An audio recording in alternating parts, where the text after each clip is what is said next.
আসসালামু আলাইকুম। সবাইকে আমাদের রাঙামাটি ভ্রমণের দ্বিতীয় পর্বে স্বাগতম।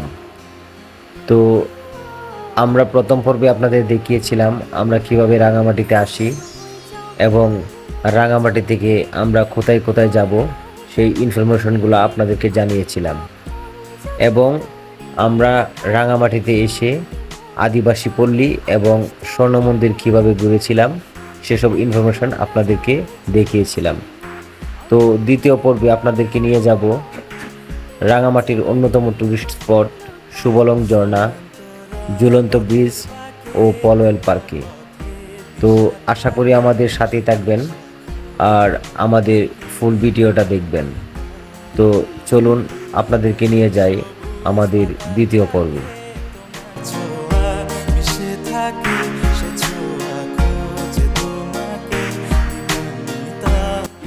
তো আমরা স্বর্ণ মন্দির থেকে আবার চলে আসি।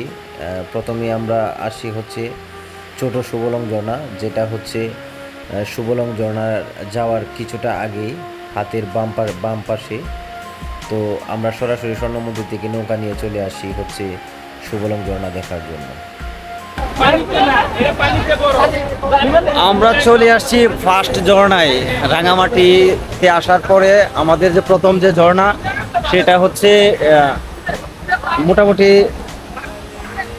ছোট, এত বড় ঝর্ণা না।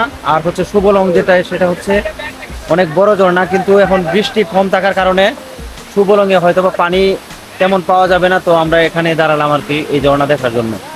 তো আপনারা আমাদের সাথে থাকবেন, আশা করি আপনাদের ভালো লাগবে।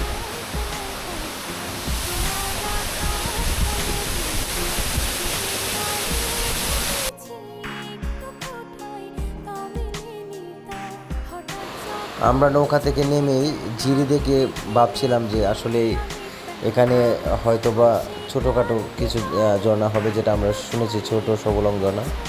তো মোটামুটি কাছে আসার পরে দেখি যে না, আসলে মোটামুটি ঝর্ণাটা বড় আছে। তো আসলে ঝর্ণার মধ্যে পানিও ছিল ভালো। তো আমরা আসলে অনেক মজা পাই আর আমরা ঝর্ণা উপভোগ করি। তো আসলে যারা রাঙামাটিতে আসবেন অবশ্যই এই ঝর্ণাটা দেখে যাবেন।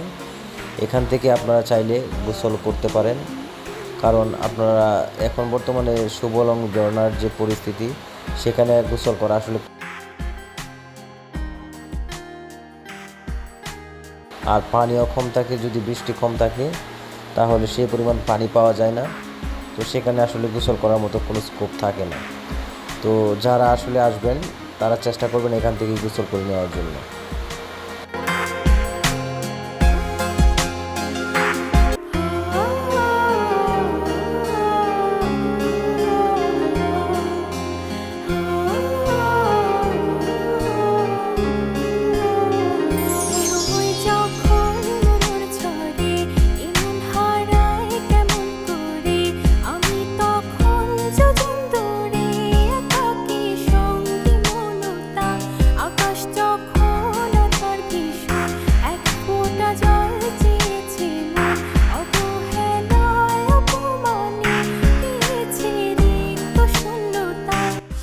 আমরা এখানে অনেকক্ষণ ঝর্ণাতে ভিজি এবং গোসল টোসল শেষ করে আমরা রওনা দিই হচ্ছে সুবলং যে বড় ঝর্ণা সেখানে, সেই ঝর্ণার উদ্দেশ্যে।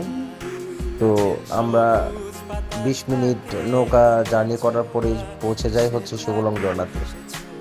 আসলে এই সুবলং ঝর্ণা হচ্ছে রাঙামাটির অন্যতম একটি টুরিস্ট স্পট এবং এটা অনেক জায়গা জুড়ে বিস্তৃত, অনেক বড় ঝর্ণা। আপনারা যারা এই সুবলং ঝর্ণাতে আসবেন অবশ্যই বৃষ্টির সময় আসবেন, কারণ বৃষ্টি না থাকলে এই ঝর্ণাতে আপনারা পরিপূর্ণ পানি পাবেন না আর পরিপূর্ণ ফিলটা আপনারা উপভোগ করতে পারবেন না।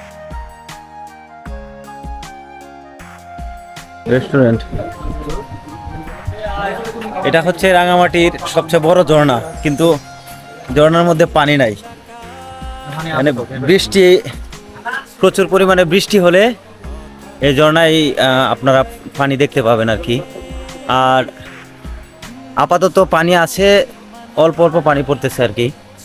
তো সেরকম পানি পাওয়া যাবে না, খোয়া ছড়ার মতো এত বিশাল ঝর্ণা এখন নাই। তো আপনারা চেষ্টা করবেন বৃষ্টির সময় আসার জন্য, তাহলে পুরোপুরি ঝর্ণাটা উপভোগ করতে পারবেন। তো চলেন আপনাদেরকে সুবলং ঝর্ণাটা একটু দেখিয়ে নিয়ে আসি। আমরা এখানে প্রায় 30 থেকে 40 মিনিট অবস্থান করি আর এর আশেপাশের সৌন্দর্য উপভোগ করি। তো আপনারাও যারা এখানে আসবেন অবশ্যই এর আশেপাশের স্পটগুলো ঘুরে দেখবেন, কারণ এখন সুবলং ঝর্ণার আশেপাশে অনেকগুলো কৃত্রিম স্পট গড়ে উঠেছে যা আপনাদের অবশ্যই ভালো লাগবে। আর আপনাদেরকে একটা ইনফরমেশন দিয়ে রাখি, যারা সুবলং ঝর্ণাতে আসবেন অবশ্যই সাবধানতা অবলম্বন করে ঝর্ণাতে গোসল করতে যাবেন, কারণ আমাদের এক ভ্রমণ পার্টনার ঝর্ণার উপরে উঠতে চেয়েছিল, তো সেখান থেকে পা পিছলে পড়ে যায় আর হাতের মধ্যে ব্যথা পায়। তো আল্লাহর রহমতে তেমন কিছু হয়নি। সেই এক্সপিরিয়েন্স থেকে বলছি, যারা এই সুবলং ঝর্ণাতে আসবেন অবশ্যই চেষ্টা করবেন সাবধানতা অবলম্বন করার জন্য। সুবলং ঝর্ণা দেখার একমাত্র সময় হচ্ছে বর্ষাকাল। আর অবশ্যই যারা সুবলং ঝর্ণা দেখতে আসবেন চেষ্টা করবেন বৃষ্টির সময় আসার জন্য, কারণ বৃষ্টি যদি না থাকে তাহলে সুবলং ঝর্ণার আসল সৌন্দর্য আপনারা উপভোগ করতে পারবেন না। রূপসী তুমি যে শ্রেয়সী, কি ভীষণ উদাসী প্রেয়সী, না না না না না না জীবনের গলিতে এই গানের করিতে চাইছি বলতে ভালোবাসি। চোখের জলের আড়ালে খেলা শুধুই দেখেছি যে যন্ত্রণারই আগুন নিয়ে পড়েছি যে কোশনি অভিমানে চুপটি করে। তো আমরা সুবলং ঝর্ণাতে অনেক এনজয় করি, আর সেখান থেকে আমরা সরাসরি রওনা করি হচ্ছে রাঙামাটির আশেপাশের যে স্পট দুটা সেই স্পটগুলো দেখার উদ্দেশ্যে। তো আমরা আসার সময় আবার সেই হিয়ারিং রেস্টুরেন্টে বিরতি দেই যেখানে আমরা নাস্তা করেছিলাম। তো সেখানে আমরা আবার দুপুরের খাবার শেষ করি। দুপুরের খাবারের মেনু ছিল হচ্ছে মুরগির মাংস, একটা পাঁচমিশালি সবজি, আর হচ্ছে ছোট মাছের শুটকি আর রেগুলার ডাল। তো আমরা এখান থেকে খাওয়া দাওয়া শেষ করে আবার রওনা করি হচ্ছে রাঙামাটির উদ্দেশ্যে। তো রাঙামাটির অভ্যন্তরীণ যে দুইটা স্পট সেটা হচ্ছে রাঙামাটি ঝুলন্ত ব্রিজ আর পলওয়েল পার্ক। তো আমরা এখন চলে যাব হচ্ছে রাঙামাটির সেই বিখ্যাত ঝুলন্ত ব্রিজ। তো প্রায় 40 মিনিট নৌকা ভ্রমণ করার পরে আমরা আবার চলে আসি হচ্ছে রাঙামাটির কাছে, রাঙামাটির ভিতরে যেই স্পট রাঙামাটির সেই বিখ্যাত ঝুলন্ত ব্রিজ। তো চলেন আমরা রাঙামাটির ঝুলন্ত ব্রিজ ঘুরে দেখি। Hello everyone, welcome back to another shot. Now we are staying the flying beach রাঙ্গামাটির সেই বিখ্যাত। আপনারা জানেন, একটু আগে আমার একটা লাইভে বলছিলাম যে এক সময় বাংলাদেশের অনেক বেশি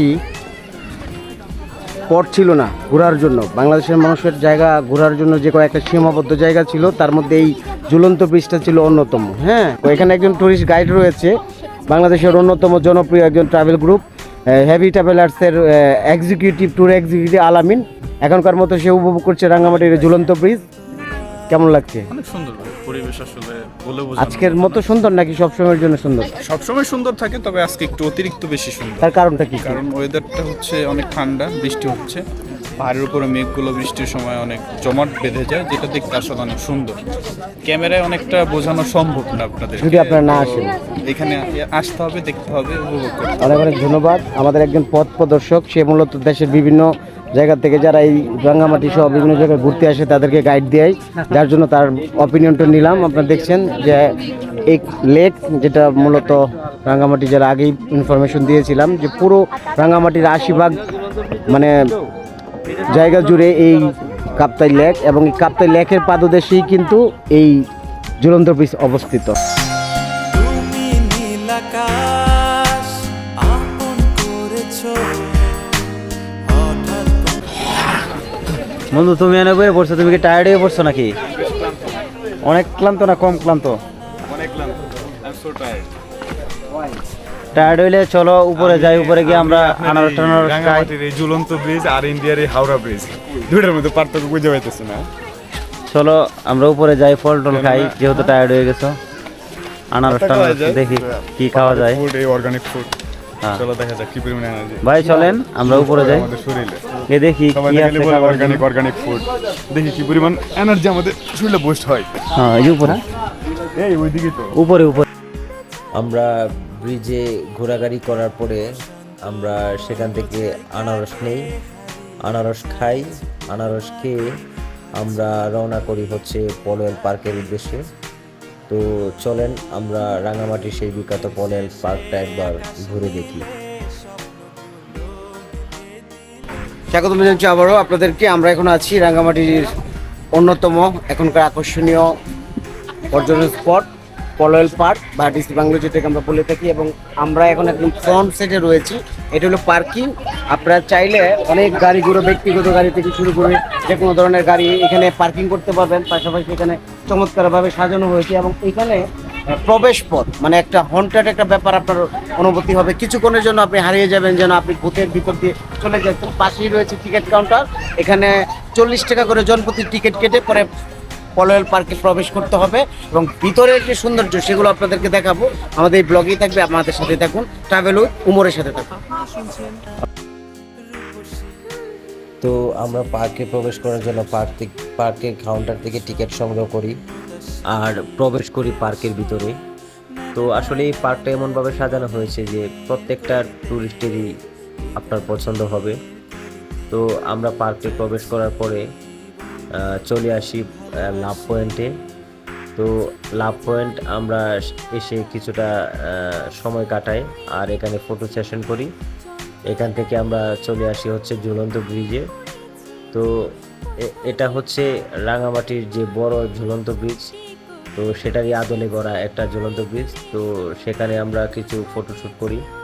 এখানে আবার কক্সবাজারের আদলে গড়ে উঠেছে বিচ ভিউ, যেখানে অনেক রকমের বেঞ্চ রাখা আছে, আপনারা চাইলে সেখানেও সময় কাটাতে পারেন। আর এখানে অনেক ধরনের রেস্টুরেন্ট গড়ে উঠেছে, যেখানে আপনারা অনেক ধরনের খাবার খেতে পারেন। এখানে ভালো মানের রিসোর্ট তৈরি করা হয়েছে।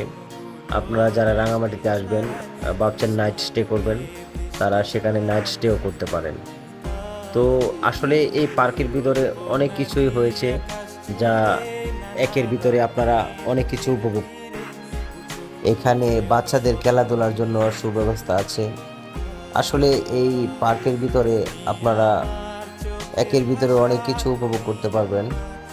এই পার্কের কর্তৃপক্ষরা আসলে পর্যটকদের চাহিদা অনুযায়ী অনেক কিছু এর ভিতরে যুক্ত করেছে। এখানে আপনারা ঘুরে দেখতে পারেন। তো আশা করি আপনাদের ভালো লাগবে। এই পার্কের ভিতরে আসলে গ্রামীণ যে আমাদের জীবনযাপন এগুলো ফুটিয়ে তোলা হয়েছে। তো যারা রাঙামাটিতে আসবেন অবশ্যই এই পলয়েল পার্ক একবার হলেও ঘুরে যাবেন। আশা করি আপনাদের সবার ভালো লাগবে। তো যেহেতু আমাদের বাস ছিল রাত 8টায়, তো আমরা বাস ছাড়ার আগ পর্যন্ত এই পলয়েল পার্কে সময় কাটাই। তো আমাদের আসলে অনেক ভালো লাগে। তো যারা যারা আপনারা আমাদের এই ভিডিওটা দেখেছেন সবাইকে অসংখ্য ধন্যবাদ। আর আপনাদের ভালোবাসায় আমরা নতুন নতুন ভিডিও করতে উদ্বুদ্ধ হই।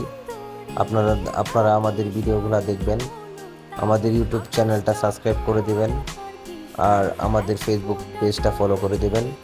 তাহলে আমরা উদ্বুদ্ধ হব নতুন নতুন ভিডিও আপনাদেরকে দেওয়ার জন্য। তো সবাই ভালো থাকবেন আর আমাদের জন্য দোয়া করবেন। আসসালামু আলাইকুম। সে দিশা খোঁজে তোমাকে, গাছের সবুজ পাতার ফাঁকে তোমার ছোঁয়া মিশে থাকে, সে ছোঁয়া খোঁজে তোমাকে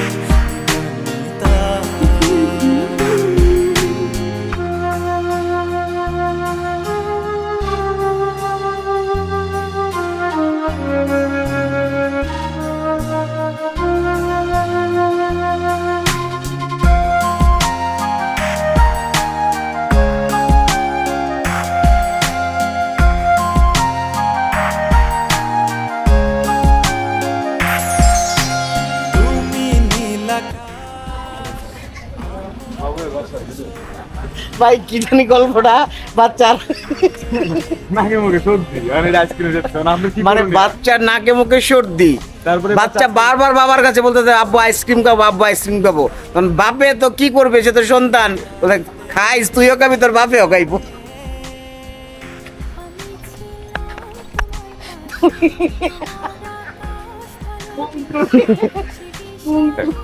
এটা শুট নাও।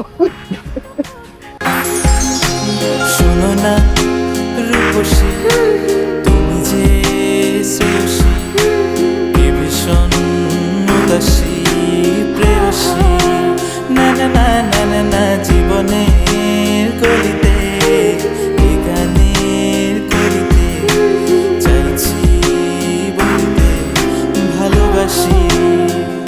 চোখের জলের আড়ালে খেলা শুধুই দেখেছিলে, যন্ত্রণারই আগুন নিয়ে পড়েছি যে, বোঝনি তা অভিমানে চুপটি করে এসেছি তাই দূরে সরে, বোঝাতে চেয়েও পারিনি তাই বোঝাতে লুকোনো কথা।